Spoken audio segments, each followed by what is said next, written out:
Hey, thanks for tuning in to Hill Country today on Music and Entertainment Television. I'm Ann Hudson, and like I've been promising all hour long, Taylor Swift in with me. The young, sweet, beautiful Taylor Swift, only 16 years old, already making waves across the music scene. I mean, that's quite impressive to be 16-year-old and writing your own music. Oh, you're so sweet. Thank you so much. It's been unbelievable. Well, when did you start? I mean, how does one create so many wonderful songs? I mean, I was reading you've already written over 150 songs, and I mean, getting humongous airtime with Tim McGraw, in case Taylor Swift, Tim McGraw, which we're going to play the video for you here in a minute. But what inspired you for this song? Well, obviously Tim McGraw, but I don't know, at 16, it's such a young age, so. Well, I started out singing and stuff and dragging my parents to festivals and fairs and karaoke contests when I was like 10. Yeah. And that's what I did. I grew up in Pennsylvania in a place called Reading, which is right between the coal mines and the Amish country, which so there's a lot to do.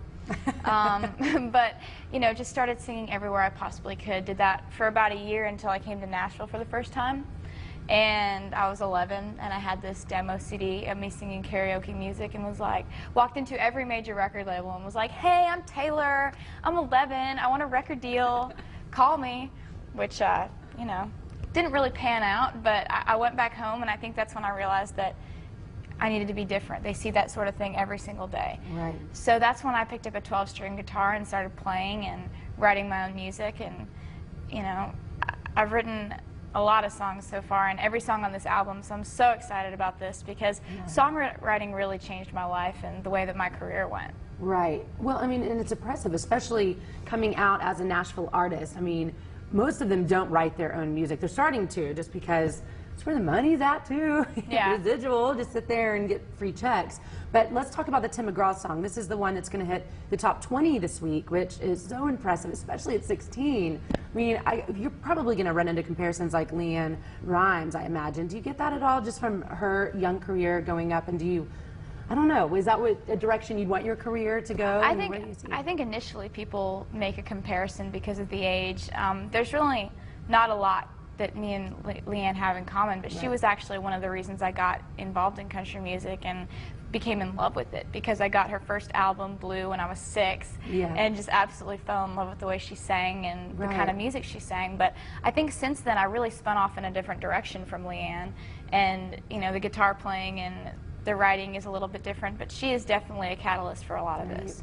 Well, I just think it's great and genius, because of course I do my radio shows as well, and this song Taylor Swift, Tim McGraw comes up, and I'm thinking, who names their song Tim McGraw? I mean, who does that? But I think it is brilliant in the fact that I see new artists all the time, get new records in all the time, and this particular song, because of the title of it, really made me want to research, like, who is this singing a song called Tim McGraw? So I first of all think it's ingenious, and then second of all, have you heard from Tim McGraw about it? Thank you. And the first of all, like, I never even thought anything of this song after I wrote it. I came up with the idea for Tim McGraw when I was sitting in math class my freshman year, and I just started singing "When You Think Tim McGraw, I Hope You Think My Favorite Song" to myself in my head. And during that period of time, I had gotten a publishing deal when I was 14 and had started writing every day. After school, I would go in downtown and I would write, and I would come home at 9 p.m. and do my homework and go to bed. And so that's what I did for about 2.5 years. And during this period of time is when I came up with the concept for Tim McGraw. And after school, I went in and wrote the song in 15 minutes on piano.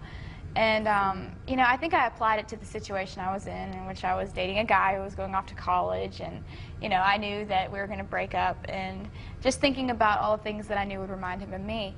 And I never played it for anybody for about 3 months, and I didn't demo it. I didn't do anything with this song until on just kind of an off chance I played it for the president of my record label, and he looked at me and was like, well, that's your first single. I'm like, there you go. I guess that's how they do it. But, you know, and about Tim McGraw, I haven't ever, like, talked to him or anything, but my agent went and played the song for him for the first time, because it's Tim's agent too.